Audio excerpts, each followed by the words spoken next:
Okay, so Discount Tire leave me driving with nail. Here we go.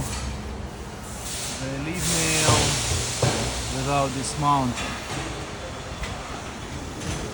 And this is ridiculous.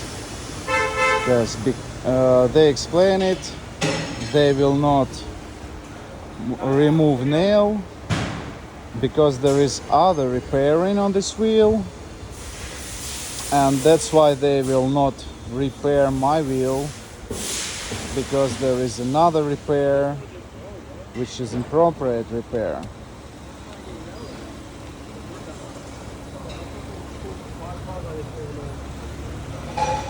So guys, never go to Discount Tire. If you have any other repairs on your wheel, never go to Discount Tire, because they will not repair your wheel if you have any other repairs on your wheel.